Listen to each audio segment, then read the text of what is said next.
இலங்கையின் முதற்தர சுற்றுலா தலம் ரீச்சாவின் மாபெரும் உணவு திருவிழா செப்டம்பர் மாதம் 5, 6 மற்றும் 7 தேதிகளில் இன்றைய டிக்கெட்டுகளை பெற்றுக் கொள்ளுங்கள்.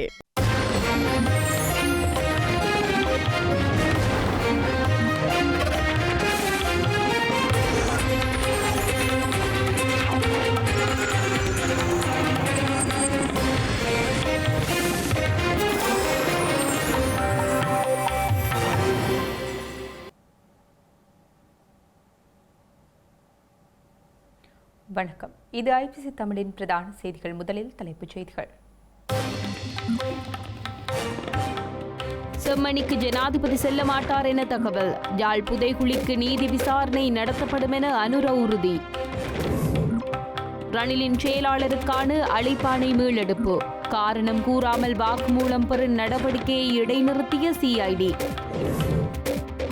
ஸ்ரீலங்கா மீண்டும் பங்குரோத்து அடையும் என சஜித் எச்சரிக்கை. அரசாங்கத்தின் செயற்பாடுகள் குறித்தும் அதிருப்தி. விசேட அதிரடிப்படையின் துப்பாக்கிச் சூட்டில் வவுனியாவைச் சேர்ந்த தமிழர் பலி. கட்டளையை பின்பற்றவில்லை என கூறி தாக்குதல். தமிழ்நாட்டில் முதலிடுமாறு ஜேர்மன் வாழ் மக்களிடம் மு.க. ஸ்டாலின் கோரிக்கை. மாநிலம் வளர்ச்சி அடைவதாகவும் பெருமிதம். ஆப்கானிஸ்தான் நிலநடுக்கத்தில் நூற்றுக்கணக்கானவர்கள் பலி. இடிபாடுகளுக்குள் பலர் சிக்கியுள்ளதாக தகவல். இனி விரிவான செய்திகள். யாழ்ப்பாணம் செம்மணி மனித புதைகுழி பகுதியை பார்வையிட ஜனாதிபதி செல்ல மாட்டார் என தகவல் வெளியாகியுள்ளது. எனினும் செம்மணி மனித புதைகுழி தொடர்பான நீதியான விசாரணை முன்னெடுக்கப்படும் என ஸ்ரீலங்கா ஜனாதிபதி அனுரகுமார திசாநாயக்க தெரிவித்துள்ளார். மயிலட்டி துறைமுகத்தின் அபிவிருத்தி பணிகளை ஆரம்பித்து வைத்து உரையாற்றிய போதே அவர் இந்த வாக்குறுதியை வழங்கியுள்ளார்.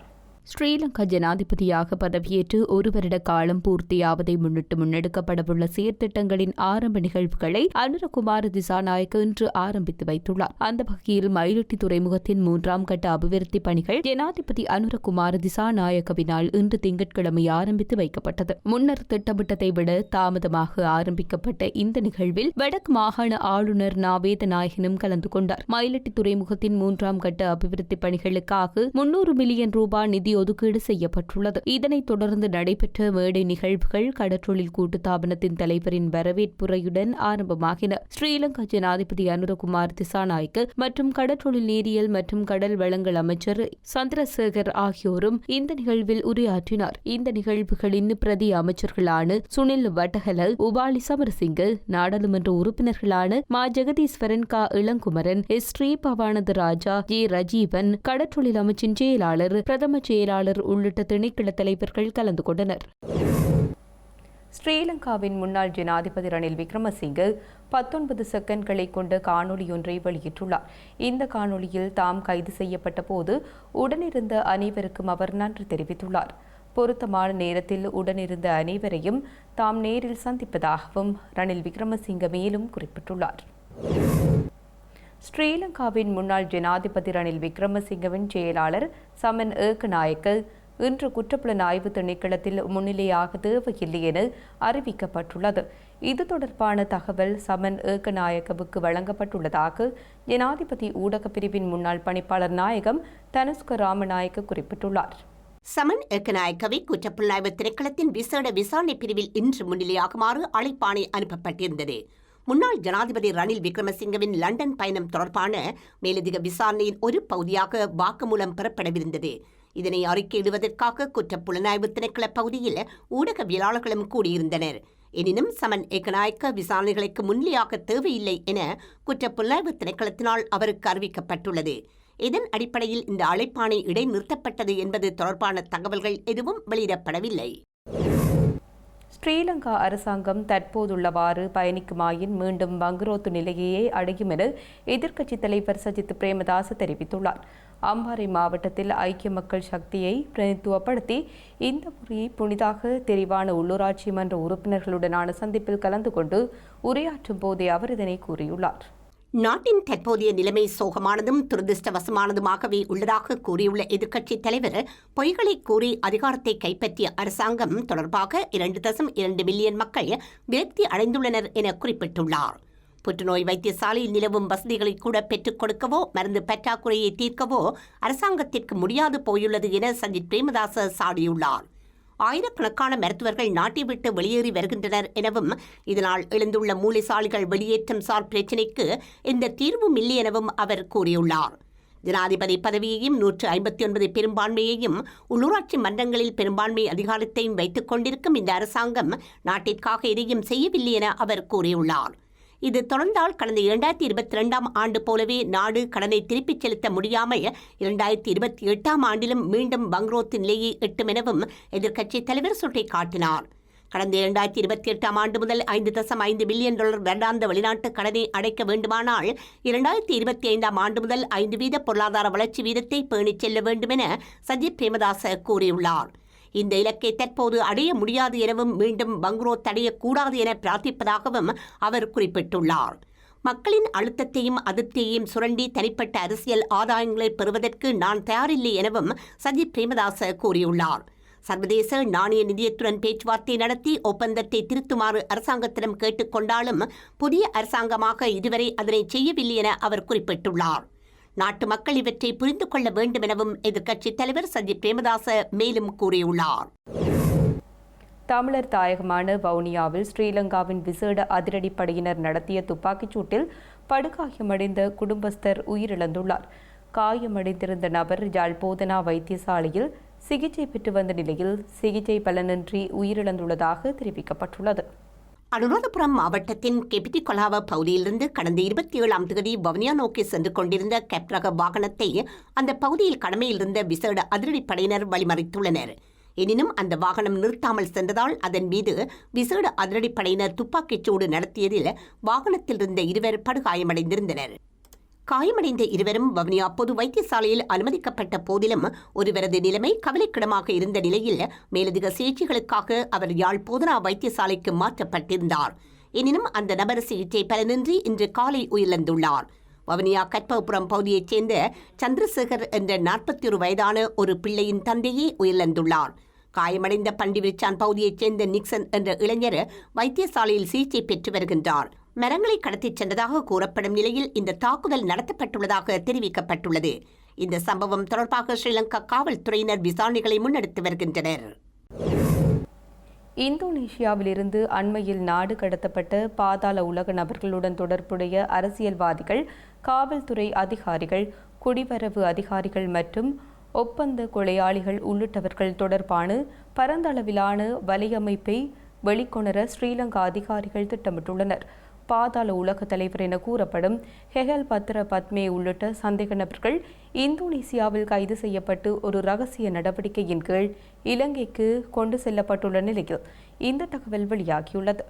பாதாள உலக குழுவினரின் கைதுகளின் போது மீட்கப்பட்ட கையடக்க தொலைபேசிகள் மற்றும் மடிக்கணினிகள் உள்ளிட்ட சாதனங்கள் விசாரணைகளுக்கு உதவும் என எதிர்பார்க்கப்படுகின்றது. போதைப்பொருள் கடத்தல் மற்றும் ஒழுங்கமைக்கப்பட்ட குற்றங்களுக்காக ஆதரவளித்ததாக நம்பப்படும் நபர்களை அடையாளம் காணும் வகையில் குற்ற புலனாய்வு திணைக்களத்தினர் மேலதிக நடவடிக்கைகளை மேற்கொண்டு வருவதாக தெரிவிக்கப்பட்டுள்ளது. சில சந்தேக நபர்கள் ஊழல் அதிகாரிகளின் உதவியுடன் பெறப்பட்ட போலி கடவுச்சீட்டுகளை பயன்படுத்தியதாகவும் கூறப்படுகின்றது. வெளிநாட்டிலிருந்து பல துப்பாக்கிச் சூடுகள் மற்றும் கொலைகளை ஒருங்கிணைத்ததாக கைது செய்யப்பட்ட குழு மீது குற்றம் சாட்டப்பட்டுள்ளது. இந்த நிலையில் உள்ளூரில் ஒத்துழைப்பு வழங்கியவர்கள் மற்றும் இந்த குற்றங்களுக்கு உளவு தகவல்களை வழங்கியவர்கள் குறித்த தகவல்களை தெரிந்து கொள்ள முடியும் என அதிகாரிகள் நம்பிக்கை வெளியிட்டுள்ளனர்.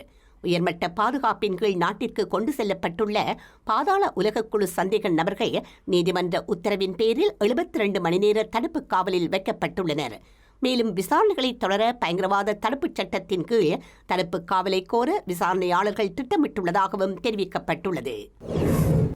இலங்கையில் நள்ளிரவு முதல் நடைமுறைக்கு வரும் வகையில் எரிபொருள் விலைகள் திருத்தப்பட்டுள்ளதாக ஸ்ரீலங்கா பெட்ரோலிய கூட்டுத்தாபனம் அறிவித்துள்ளது. இந்த விலை குறைப்பானது செப்டம்பர் மாதம் முழுதும் நடைமுறையில் இருக்கும் என தெரிவிக்கப்பட்டுள்ளது. இதன் பிரகாரம் 1 லிட்டர் ஆட்டோ டீசலின் விலை ₹6 குறைக்கப்பட்டு ₹283 விற்பனை செய்யப்படுவதுடன் சூப்பர் டீசல் ₹12 குறைக்கப்பட்டுள்ளது. இதன் பிரகாரம் 1 லிட்டர் சூப்பர் டீசலின் விலையானது ₹313 இருக்கும் என தெரிவிக்கப்பட்டுள்ளது. 92 ஒக்டேன் பெட்ரோல் ₹6 குறைக்கப்பட்டுள்ள நிலையில் புதிய விலை ₹299 இருக்கும் என தெரிவிக்கப்பட்டுள்ளது. ஆகஸ்ட் மாதம் 31ஆம் தேதி நள்ளிரவு முதல் இந்த திருத்தம் நடைமுறைக்கு வந்துள்ளதாக ஸ்ரீலங்கா பெட்ரோலிய கூட்டுத்தாபனம் தெரிவித்துள்ளது. தமிழ்நாடு தொழில் வளர்ச்சியில் வேகமாக முன்னேறி வருவதாக முதலமைச்சர் மு.க.ஸ்டாலின் தெரிவித்துள்ளார். ஜேர்மனியில் இடம்பெற்ற நிகழ்வில் பங்கேற்று உரையாற்றிய அவர் தமிழ்நாட்டில் முதலீடு செய்வதற்கான அழைப்பையும் விடுத்துள்ளார். தமிழ்நாட்டுக்கு புதிய முதலீடுகளை ஈர்ப்பதற்காக முதலமைச்சர் மு.க.ஸ்டாலின் 8 நாள் பயணமாக ஜெர்மனி மற்றும் பிரித்தானியா ஆகிய நாடுகளுக்கு நேற்று முன்தினம் புறப்பட்டார். டசல்டோர்ஃப் விமான நிலையத்தில் நூற்றுக்கணக்கான தமிழ் மக்கள், குழந்தைகள், சமூக தலைவர்கள் மற்றும் குடும்பத்தினர் மலர்கள் மற்றும் பதாகைகளை ஏந்தி முதலமைச்சர் மு.க.ஸ்டாலினுக்கு உற்சாக வரவேற்பு அளித்தனர். இதனைத் தொடர்ந்து ஜெர்மனியில் நடைபெற்ற மாபெரும் தமிழ் கனவு நிகழ்ச்சியில் உரையாற்றிய முதலமைச்சர் மு.க.ஸ்டாலின் அயலக தமிழர்களை அரவணைக்க தமிழ்நாட்டு அரசும் தாமும் எப்போதும் இருப்போம் எனவும் கூறியுள்ளார். உழைப்பால் உயர்ந்துள்ள இனமே தமிழினம் என கூறியுள்ள முதலமைச்சர் தமிழ்நாடு வளர்வதற்கு முடிந்த உதவிகளை தாய்மண்ணுக்கு செய்யுமாறும் கேட்டுக்கொண்டார். தமிழர் தொன்மையின் பண்பாட்டு சின்னங்களை குழந்தைகளுக்கு காட்ட தமிழ்நாடு வருகை தருமாறும் அவர் கோரிக்கை விடுத்துள்ளார். தமிழ்நாடு தொழில் வளர்ச்சியில் வேகமாக முன்னேறி வருகின்றது என கூறியுள்ள அவர் ஜெர்மனியில் சிறியதாக தொழில் செய்தாலும் அதனை தமிழ்நாட்டிலும் ஆரம்பிக்க முன்வருமாறும் மு.க.ஸ்டாலின் கேட்டுக்கொண்டார். தமிழ்நாட்டில் உள்ள ஏழை எளிய மாணவர்களின் கல்விக்கு இயன்ற உதவிகளை வழங்குமாறும் ஜெர்மனி வாழ் தமிழ் மக்களிடம் அவர் கோரிக்கை விடுத்துள்ளார். உரிமையோடும் நம்பிக்கையோடும் வந்து முதலீடு செய்யுமாறும் முதலீட்டாளர்களை அழைத்து வருமாறும் மு.க.ஸ்டாலின் குறிப்பிட்டுள்ளார். ஆப்கானிஸ்தானில் உணரப்பட்ட நிலநடுக்கத்தினால் 100க்கும் மேற்பட்டவர்கள் உயிரிழந்திருக்கலாம் என அச்சம் வெளியிடப்பட்டுள்ளது. இந்த நிலையில் பாதிக்கப்பட்ட இடங்களை சென்றடைவதில் மீட்பு பணியாளர்கள் நெருக்கடிகளை எதிர்கொண்டுள்ளனர். ஆப்கானிஸ்தானின் கிழக்கு பிராந்தியத்தில் 6 ரிக்டர் அளவில் நிலநடுக்கம் பதிவாகியுள்ளது. இந்த நிலநடுக்கத்தில் இதுவரை குறைந்தது 20 பேர் உயிரிழந்துள்ளமை உறுதி செய்யப்பட்டதுடன் நூற்றுக்கணக்கானவர்கள் வைத்தியசாலையில் சிகிச்சை பெற்று வருகின்றனர். எனினும் நூற்றுக்கணக்கானவர்கள் நிலநடுக்கத்தில் சிக்கி உயிரிழந்திருக்கலாம் என அச்சம் வெளியிடப்பட்டுள்ளது. பல வீடுகள் இடிந்து வீழ்ந்துள்ளதுடன் அதற்குள் பலர் சிக்கியுள்ளதாக தலிபான் அரசாங்கத்தின் தகவல்கள் குறிப்பிடுகின்றன. 3 கிராமங்கள் முற்றாக அழிவடைந்துள்ள நிலையில் அதிகமான உயிரிழப்புகள் ஏற்பட்டிருக்கலாம் என தலிபான்களின் சுகாதார அமைச்சு கூறியுள்ளது. மீட்பு பணிகளுக்கு உதவுமாறு பல்வேறு மனிதாபிமான உதவி வழங்கும் நிறுவனங்களிடம் தலிபான் அரசாங்கம் கோரிக்கை விடுத்துள்ளது. பின்தங்கிய மலைப்பாங்கான பகுதிகளில் மண் சரிவு மற்றும் வெள்ளம் ஏற்பட்டுள்ள நிலையில் அந்த பகுதிகளை வான்மார்க்கமாக மாத்திரமே அணுகக்கூடிய நிலை காணப்படுவதாக சுட்டிக்காட்டப்பட்டுள்ளது. அந்த வகையில் காயமடைந்தவர்களை மீட்டு வைத்தியசாலைகளில் அனுமதிப்பதற்கு உலங்கு வானூர்திகளை ஈடுபடுத்தியுள்ளதாக தலிபான் அரசாங்கம் கூறியுள்ளது. அனர்த்த பதில் நடவடிக்கைகளில் பொதுமக்களும் இராணுவத்தினரும் ஈடுபட்டுள்ளதாகவும் அரசாங்கம் மேலும் குறிப்பிட்டுள்ளது. செய்திகளின் நிறைவாக மீண்டும் தலைப்புச் செய்திகள். செம்மணிக்கு ஜனாதிபதி செல்ல மாட்டார் என தகவல். யாழ் புதைகுழிக்கு நீதி விசாரணை நடத்தப்படும் என அனுர உறுதி. ரணிலின் செயலாளருக்கான அழைப்பாணை மீளெடுப்பு. காரணம் கூறாமல் வாக்குமூலம் பெறும் நடவடிக்கையை இடைநிறுத்திய சிஐடி. ஸ்ரீலங்கா மீண்டும் பங்குரோத்து அடையும் என சஜித் எச்சரிக்கை. அரசாங்கத்தின் செயற்பாடுகள் குறித்தும் அதிருப்தி. விசேட அதிரடிப்படையின் துப்பாக்கிச் சூட்டில் வவுனியாவைச் சேர்ந்த தமிழர் பலி. கட்டளையை பின்பற்றவில்லை என கூறி தாக்குதல்.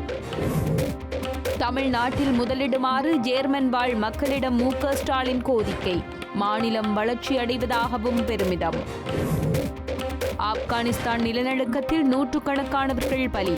இடிபாடுகளுக்குள் பலர் சிக்கியுள்ளதாக தகவல். இத்துடன் ஐபிசி தமிழின் பிரதான செய்திகள் நிறைவு பெற்றன. உடனுக்குடன் செய்திகளை அறிந்து கொள்ள IBCTamil.com என்ற நமது இணையதளத்தை பார்வையிடுங்கள். வணக்கம்.